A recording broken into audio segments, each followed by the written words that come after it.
Religion is a way of life that describes the duties and relations of man to his God. Adherents of all religions join in the belief that man's coming into the world necessarily brought relation with God. Man in his primitive state sought ways of overcoming his environment, the fire of the sky, the wrath of the sea, the fury of the winds, and the heat of the desert, which he tried to control or appease. Some primitive men attempted to curb such forces with magic. Others turned to a kind of nature worship. As time passed, man tried to invoke the aid of the primeval forces. Eventually, in most religions, man associated these forces with some one great spirit or God. Through the ages, different religions have arisen and some have declined. 5 of the great religions endure and continue to guide millions upon millions of people the world over. These 5 had their beginnings in southwestern Asia. It was here that Hinduism developed identity. Most recently, Islam has developed. On the subcontinent we call India, the religion of the Aborigines was a primitive form of nature worship. Then, many centuries ago, Vedic invaders broke through the mountain passes, bringing with them the seeds of still another primitive religion. Out of these beginnings, Hinduism developed.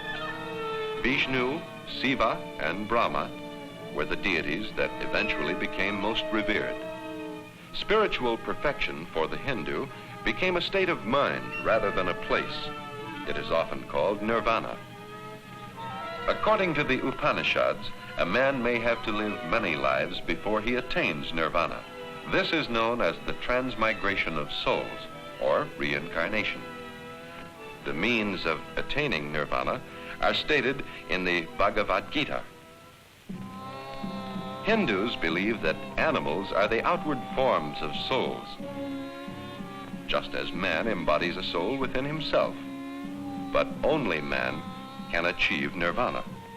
Rebirth as a pig or other lowly animal is believed to be the lot of a man whose conduct has been unworthy. A well-conducted life overcomes strife and desire and leads to nirvana. Brahmins like this Brahmin priest expound the principles of the Hindu religion. But ordinarily, the Hindu religion is not a group activity. Essentially, it is a personal religion. Shrines are found throughout the land. People of all types pause to honor the gods of their choice. Hinduism is a tolerant religion. Nearly 26 centuries ago, religious dissension began developing in Hinduism, and heretical religions sprang up. Today, Hinduism is largely confined to the subcontinent of India. But one of its heretical religions, called Buddhism, has spread widely in the Far East. Buddhism was founded by Gautama, a prince of a Hindu kingdom in the valley of the Ganges. Gautama was born nearly 26 centuries ago. At an early age, Gautama became dissatisfied with a life of princely pleasure and forsook his palace to seek the deeper meaning of life. Finally, he arrived at this spot near Gaya, India. Here beneath a bo tree, legend tells us he received a great religious awakening and became the serene and peaceful Buddha. The sublime truths of Buddhism were revealed to him. These truths are given in the scriptures of Buddhism, called the Tripitaka. It is written that suffering ceases by overcoming ignorance. This is enlightenment, which is called nirvana. Within 1,000 years after the death of Gautama, Buddhism had reached the height of its development and begun to decline in the land of its origin. But it spread into Burma, Thailand, Indochina, and Ceylon. And as Northern Buddhism, it developed in Tibet, China, Korea, and Japan, where today it numbers many millions of adherents. To understand Judaism, the first great religion founded on a belief in one God, returned to Arabia. Centuries ago, the Hebrew people were leading the lives of nomads in the desert. Fringing part of the desert to the north was a particularly fertile region known as the Fertile Crescent. One of the tribes in the nearby desert was led by Abraham, the first of the so-called patriarchs of Israel. Moving around the Fertile Crescent, the tribe of Abraham finally entered the land of Canaan. But lean years and famine overtook them, and they pushed on into Egypt. They lived a pastoral life until one of the pharaohs ended their freedom. Then they were forced to labor as slaves on the pyramids. Now arose Moses, one of the great leaders of all times. Fired with zeal to free his brethren, he successfully led them out of Egypt. At Mount Sinai, Moses solemnly committed his people to a covenant with the one and only God. The 10 Commandments came into being, as did the Torah, the sacred Hebrew scriptures. This is part of an ancient sheepskin manuscript written in Hebrew. As directed by their God, the Jews constructed the great Temple of Solomon in Jerusalem. This temple became the center of Judaism. Jews from all the land journeyed to this temple, but this was not to last. Revolution came, and the kingdom split in two. In the following centuries, invaders repeatedly sought to deprive the Jews of land and liberty. Finally, the temple was destroyed for the second time, and within the succeeding century, the Jews were dispersed to other lands. Today, in whatever land, the synagogue is the place of worship for the Jews.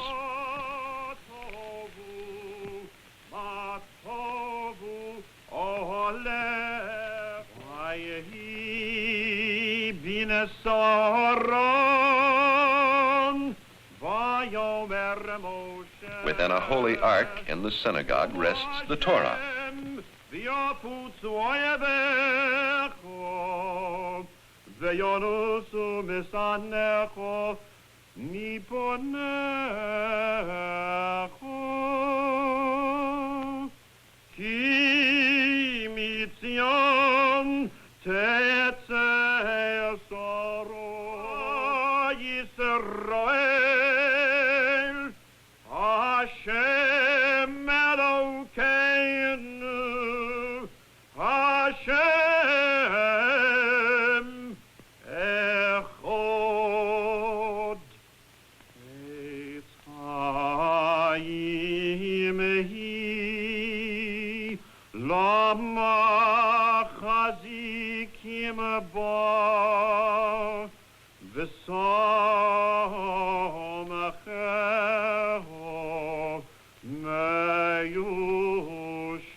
From a stand in the synagogue are read the prayers that echo the words of the 10 Commandments. In spirit, the commandments say, "What is hateful unto thyself, do not unto thy fellow man," and "Thou shalt love thy neighbor as thyself." As part of their covenant with Jehovah, the Jews have looked for the coming of the Messiah, who would restore the kingdom of Israel and banish evil. The cross of Christianity signifies an event closely related to this aspect of Judaism. Jesus, who was to become the Christ, was born in Bethlehem in the year from which the modern calendar is dated. Christians believe that Jesus is the Son of the eternal God, the promised Messiah of Judaism. Jesus preached a simple doctrine of goodness and adherence to the 10 Commandments. 12 disciples followed him through the years of his public ministry. Some of these disciples continued to spread his teachings after his death. The years of public ministry for Jesus came to an end in Jerusalem. It was there that he was accused of endangering the safety of the Jewish state and put to death by order of Pontius Pilate, the Roman procurator in Jerusalem. Those who accepted the teachings of Christ became known as Christians. His teachings are recorded in the scriptures of the New Testament, and the cross has become the symbol of Christianity. The Christian church first developed in Jerusalem. Gradually, Christianity spread. In the 4th century, the pagan Roman Empire became Christian. Rome became the center of Western Christianity. A basic belief of the Roman Catholic Church in Rome holds that the Pope, the Bishop of Rome, is the successor of the Apostle Peter and the divinely appointed head of the church. In the eastern part of the empire, Constantinople became the center of Christianity. Differences between Christians in the east and in the west became more and more pronounced until in the 11th century, a separation formally took place.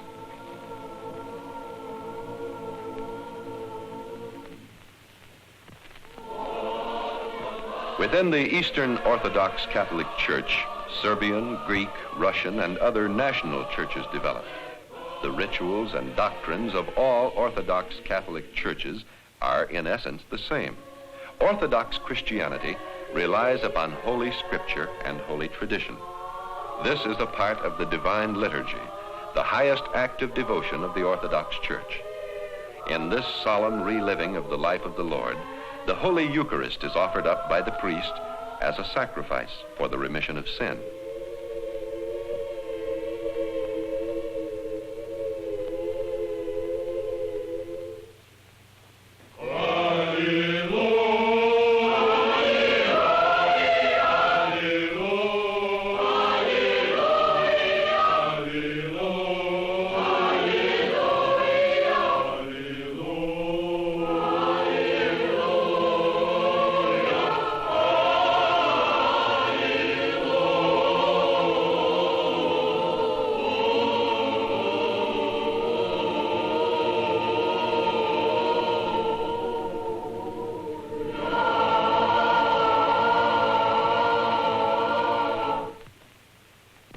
Roman Catholic Christianity centers its doctrines on Holy Scripture and Holy Tradition. In part, this is portrayed by the 7 sacraments. Among these sacraments, the most sacred is the Holy Eucharist and the sacrifice of the Mass. The sacrifice of the Mass is a reenactment of the Last Supper attended by Christ and his disciples, and a continuation of the sacrifice by Christ on Calvary, the scene of his crucifixion.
Under the leadership of men like Martin Luther, a movement away from the Catholic Church developed during the 16th century. The upheaval that followed is called the Reformation. The Reformation ushered in the Protestant Church. Protestantism ranges from traditionalism to fundamental simplicity. Always, the preaching of the Word is the core of Protestant worship. Usually, an ordained pastor or minister delivers the sermon, but interpreting the message is the privilege and duty of each individual. The Holy Bible contains the story and teachings of Jesus and the history of the early church, as well as the earlier Jewish scriptures. As in Judaism, Catholicism, and other religions, youth plays an important part in the religious life of the church. Ceremonies vary in form among the different Protestant churches, but all of the churches observe certain ceremonies or ordinances, such as baptism and communion. In some of the churches, infants may be dedicated, but baptism is reserved for older children and adults.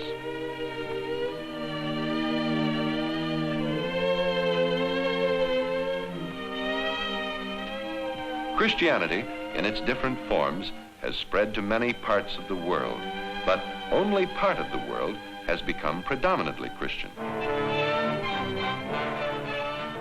For the third great religion based on a belief in one God, we go back to the late years of the 6th century. Its founder, Mohammed, was born in Mecca. It was Mohammed who proclaimed in the marketplaces of Mecca that Allah, the one God, had commanded him to wipe out the worship of idols. But Mohammed's doctrines were rejected. He was forced to flee to the neighboring city of Medina. Soon, Mohammed had converted the people of Medina. Later, he converted Mecca.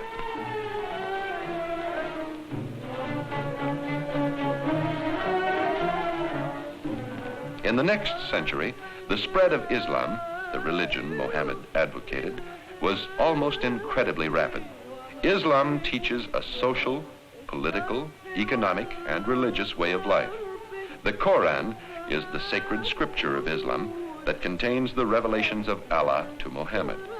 It is the living heart of the Arabic language. The wording in this ancient Quran is exactly like every modern copy. From prayer towers throughout the land, the call to prayer goes forth to the faithful 5 times a day. Every true Muslim, wherever he may be, turns his face toward Mecca to express his praise to God. In the mosques, Friday is the sacred day of public prayer. The faithful face the prayer niche, which indicates the direction to Mecca, the holy city, birthplace of Mohammed. There is no priesthood because the Quran directs that no one shall come between man and God. A non-clerical imam leads the worship. Man, in his search for an explanation of the mystery of life, has made the population of the world predominantly religious. Each of the different religions that has arisen has contributed enormously to the spiritual life of its adherents. Among the many contributions of religion are the holy writings that join in proclaiming the basic laws of the good life. Despite inevitable human failings, religion continues to point out a way of life by showing how man can best relate himself to the unseen God and to the purposes of God in order to build the fellowship of man according to the divine will.